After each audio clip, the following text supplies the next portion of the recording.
Hello बच्चों, आज के जो चैप्टर होने वाला है वो एटम्स और मॉलिक्यूल्स है, क्लास 9th का है।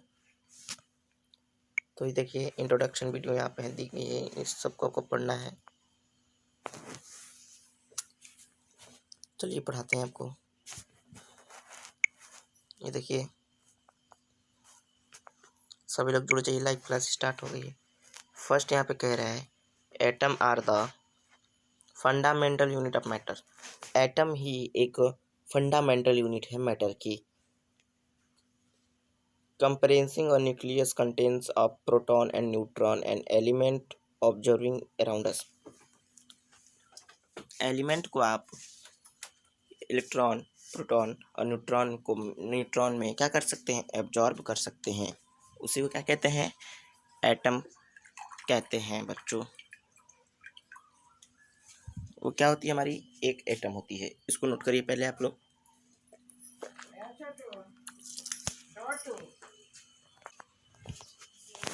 दूसरा क्या दिया है हमको? दूसरा दिया है molecules from when atoms chemically bounded. जो केमिकल है वो मॉलिक्यूल्स जो है ना, केमिकल से क्या होते हैं? बाउंड होते हैं, केमिकल से पूरी तरह से भरे होते हैं। शेयरिंग एंड ट्रांसपोर्ट, वो शेयरिंग और ट्रांसपोर्ट कहते हैं इलेक्ट्रॉन को। इलेक्ट्रॉन को क्या करते हैं? शेयर भी कर सकते हैं और ट्रांसपोर्ट भी, एक जगह से दूसरी जगह भेज भी सकते हैं। कौन? एटम एलिमेंट को एक जगह से दूसरी जगह भेज भी सकते हैं। दूसरा कह रहा है they bounded create strong structure combining two or more element. एक element two or more element से मिलकर बना होता है। आगे फॉर इंस्टॉलिंग वाटर H2O, वहाँ पे देख सकते हैं आप लोग को H2O एक फॉर्म दिख रहा है। Is molecules compressed to hydrogen atoms and oxygen atom. जो हाइड्रोजन है, H2O है, वाटर है, वो दो कंपाउंड से मिलकर बना है। हाइड्रोजन से और ऑक्सीजन एटम से मिलकर क्या हुआ है? बना हुआ है। आगे देखिए this molecules arrangement determine the proportion of behaving substance in your world. और ये डिटरमाइन करते हैं, प्रोबेबिलिटी को डिटरमाइन कर सकते हैं बिहाइव द सब्सटेंस के ऊपर होता है इन द वर्ल्ड में, कहीं भी। चलिए आगे चलते हैं हम लोग। एक चीज़ और बता रहे हैं आपको, ध्यान से देखिए। ये देख सकते हैं, ये फिगर दिया आपको। फिगर का यहाँ पे देख सकते हैं एटम 8 प्रोटॉन और 8 इलेक्ट्रॉन है इसमें। ये प्रोटॉन 8 और ये इलेक्ट्रॉन है, और ये जो नीचे दिख रहा है वो न्यूट्रॉन है। ये ऑक्सीजन की, ये ऐसे ही प्रोटॉन से मिलकर ऑक्सीजन बना है। और हाइड्रोजन को देखिए, हाइड्रोजन में वाटर है, H2O का एलिमेंट भरा हुआ है। आगे चलते हैं।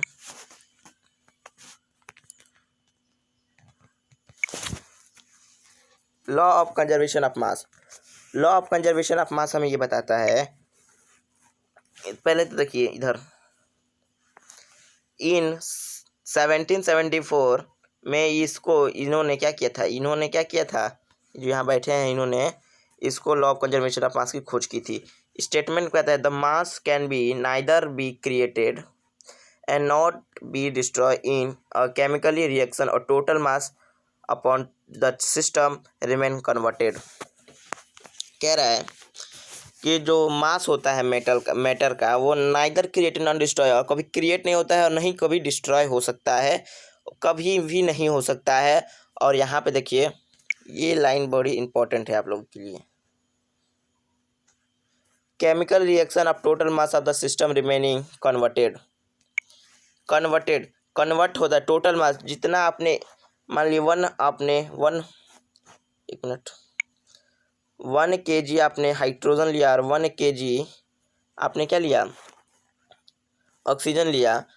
इन दोनों को मिला दीजिए तो ये बन जाएगा 2 kg। जो जो रिएक्शन करेगा, जो जो सब्सटेंस बनेगा वो कितने kg का बनेगा? 2 kg का बनेगा। वही क्या कह रहे हैं, इन्होंने इसकी सलाह दी थी। एक बार आप लोग इसको नोट कर लीजिए अच्छे से।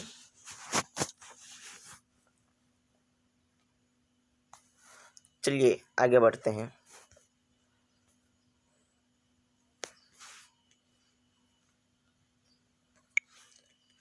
Law of law of conservation of mass, law of conservation of मास। यहाँ पे देखिए, यहाँ पे फिगर देख रहे हैं आप लोग, यहाँ फिगर पे आपको क्या समझ में आ रहा है? देखिए यहाँ पे दिख रहा है कि यहाँ पे कितने हैं, ये फिगर आप लोग देख लीजिएगा एक बार, समझ में आपको आ जाएगा। और इस फिगर को, फिगर नहीं बनाना है आपको, फिगर नहीं बनाना है आपको, ये वाला बस प्रोपोर्शनल को देख लीजिए। यहाँ पे बताया जा रहा है, यहाँ पे ये बताया गया है, इस वाले टॉपिक में क्या चीज़ बताई गई है, चलिए देखते हैं।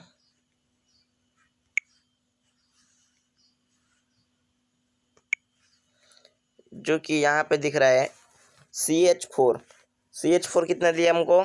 16 दिया। और ऑक्सीजन कितना दिया? 2 इंटू 32 ग्राम दिया। टोटल को इन दोनों को जोड़ दिया जाए तो 80 ग्राम हमारा क्या बना है? ये बना है, जो भी सब्सटेंस बना है 80 ग्राम ही बना। और इस तरह से CO2 कार्बन डाइऑक्साइड 44 ग्राम लिया गया है। और 2H2O वाटर 2 इंटू 80 ग्राम लिया गया, तो वो भी 80 ग्राम बना है। जोड़ देने से जो बनता है ना, उसी को क्या कहते हैं, ये सब कह रहे हैं। ठीक है, चलिए आपको सब कुछ समझ में आया होगा।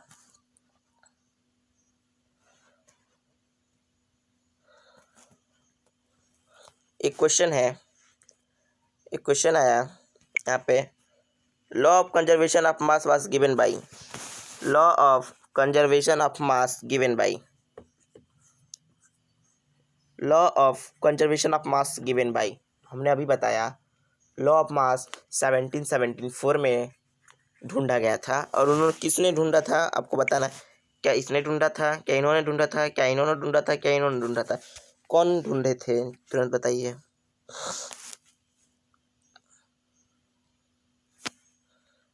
बच्चों, law of conservation of mass, option number B, इन्होंने ढूंढा था। चलिए आगे चलते हैं। एक क्वेश्चन और आया है जो कि एग्जाम्पल एनसीईआरटी से लिया गया है।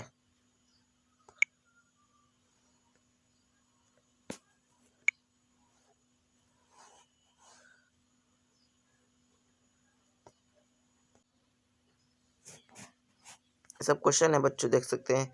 लॉ ऑफ मल्टीपल प्रोपोर्शनल पे आते हैं। लॉ ऑफ मल्टीपल प्रोपोर्शनल क्या होता है, इसको जे थॉम्स ने किया। लॉ ऑफ, इसको हम लोग 1:3 के फॉर्म में, मतलब रेशियो के फॉर्म में लिख सकते हैं, वही लॉ ऑफ मल्टीपल प्रोपोर्शनल होता है। आगे देख सकते हैं आप लोग, मल्टीपल चॉइस क्वेश्चन है, क्वेश्चन यहाँ पे दिखा हुआ है। इस क्वेश्चन का आंसर होगा, हम आपको बताते हैं, रुक जाइए। 3rd नंबर इसका आंसर है बच्चों, ये इसका आंसर है 3rd नंबर।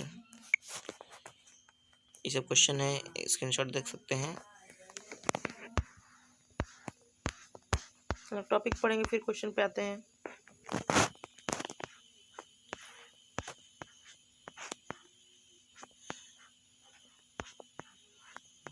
बच्चों, वीडियो बनाने में बहुत ही मेहनत लगती है, तो इसलिए आप लोग वीडियो को लाइक करते रहिएगा, कमेंट करते रहिएगा। टॉपिक है डाल्टन एटॉमिक थ्योरी। डाल्टन के द्वारा दी गई एटॉमिक थ्योरी क्या थी, देखते हैं। तो यहाँ पे लिख रहा है, यहाँ पे देखेंगे, दिखाते हैं आपको। All matter made is very tiny particles call atom. Matter जो है बहुत ही छोटे छोटे पार्टिकल से मिलकर ही ये एटम का निर्माण होता है। Atom are individual particles, atoms क्या है, इंडिविजुअल पार्टिकल्स हैं। Atoms are the individual particles. Atom can not be created, can not be destroyed chemically reaction, वो कभी क्रिएट नहीं हो सकते और ना ही कभी डिस्ट्रॉय हो सकते हैं केमिकल रिएक्शन से। Atom of a given element are indivisible in the masses of chemically. ये पेपर में बहुत ज़्यादा पूछने वाला है, इसको आप लोग एक बार देख लेंगे। फिर यहाँ पे दिख रहा है atom of different element and different mass in the chemical property. जो केमिकल की प्रॉपर्टीज होती है उसमें जो एलिमेंट है वो डिफरेंट मास और डिफरेंट केमिकल से बनकर मिलता है, उसका प्रॉपर्टी भी सेम होती है। The element compound in the ratio smallest number of the number of the from element compound. ये वाला ये आपको पेपर में 2 मार्क्स का मिलने को मिलेगा, 2 मार्क्स को देखने को मिलेगा पेपर में। चलिए आगे चलते हैं।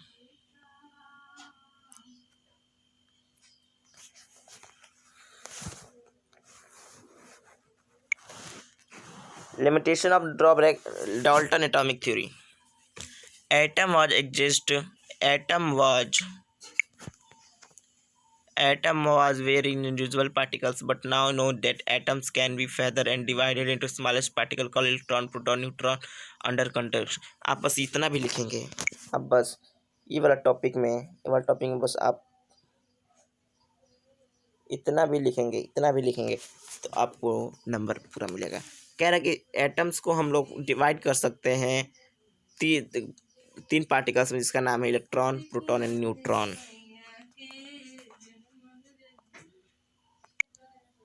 चलिए आगे चलते। आगे यहाँ पे एक और चीज दी गई है,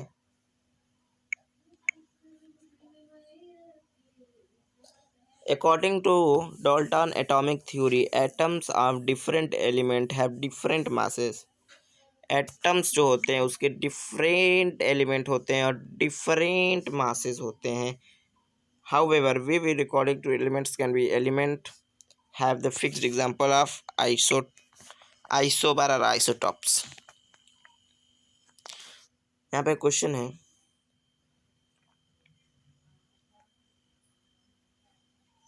यहाँ पे क्वेश्चन आया है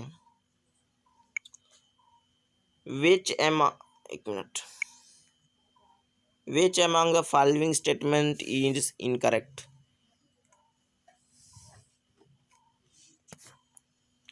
यहाँ पे atom are the building blocks of element, क्या एटम में बिल्डिंग ब्लॉक एलिमेंट है? Atom can be see by naked eyes because they have small size. The size of element expression in matter, all of this. तो इसका right answer क्या होगा? इसका right answer यहाँ पे दिख रहा है आपको, atom can be naked eyes because they are small size. Atoms को हम लोग नेक्ड आइज से नहीं देख सकते हैं, उसको हम लोग सिंपल माइक्रोस्कोप से भी नहीं देख सकते, इतना छोटा होता है। All noble gas molecules are, question है ये क्या है? तो बच्चों इसका आंसर है both A and B,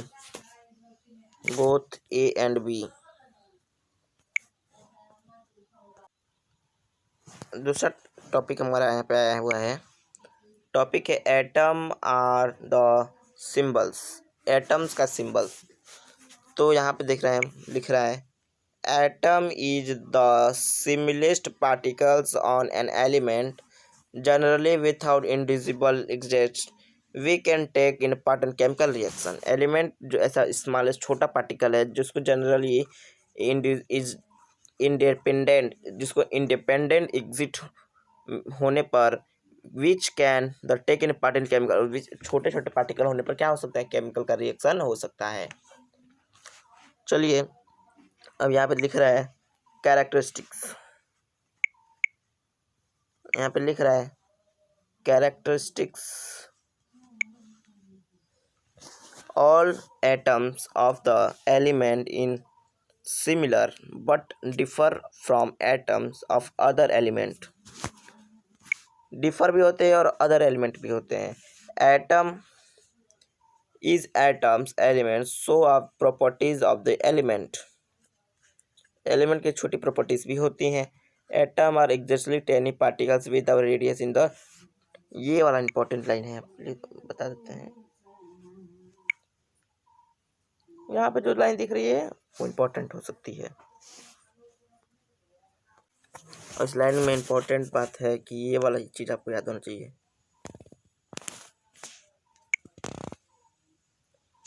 about 1 × 10⁻⁻10 metre, सोच रहे हैं, देख रहे हो? एटम में भी नॉट एग्जिस्ट फ्री स्टम्स, ये एक बचा था उसको भी देख लीजिए। ये वाला भी हो गया, चलो आगे चलते हैं हम लोग।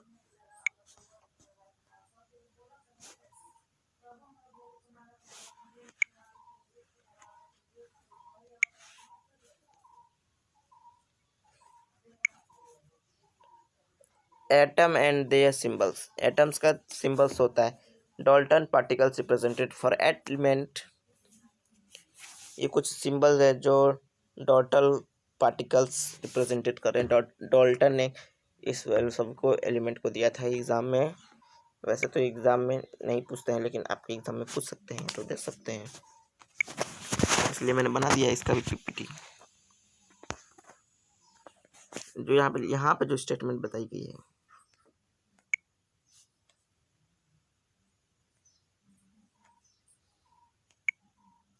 यहाँ पे जो चीज़ बताई गई है वो बताया गया कि एलिमेंट का जो नाम है शॉर्ट, वो फर्स्ट लेटर और सेकंड लेटर के बीच में ही रखा जाता है। जो फर्स्ट लेटर होता है वो कैपिटल होता है, जो सेकंड लेटर होता है वो स्मॉल लेटर होती है।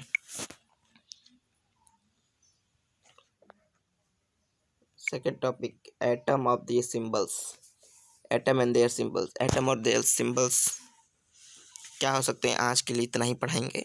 उसके बाद आगे नेक्स्ट वीडियो में आएंगे हम लोग। यहाँ पे दे रहा है, name the taken of the colour gold was taken from the English word yellow.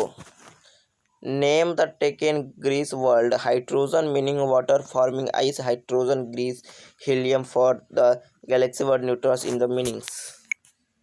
मतलब कहने का मतलब क्या हुआ, चलिए देखते हैं।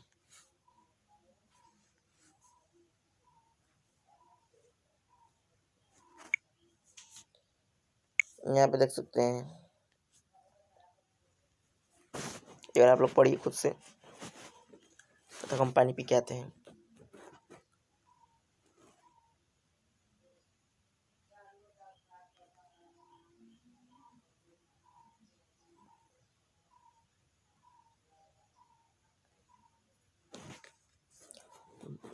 पढ़ लिया आपने।